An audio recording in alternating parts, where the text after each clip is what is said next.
Assalamualaikum pehabarakan nyoman tengoro yang kedua tapi harus tak berangkat lom karena memang nak undangan kedeh Rusia.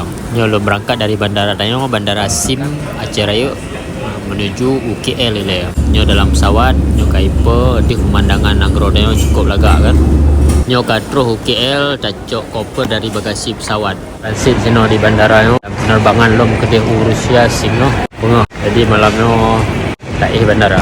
Dia dah wait saat tak sentuh jalan barang-barang pada anak tablo kan prehwate singo bunga cukup trip mentong kita tempat duduk dah santai le dah duduk perjalanan dan Rusia akan panjang karena sitih 3 minggu lebih untuk run ya ikuti perjalanan lon. Terima kasih mandung support lon, ikuti aja video-video selanjutnya akan lon pekat untuk kiban Rusia, kiban Nanggro Danyo untuk terangkala gero penting tetap galak ke Nanggro.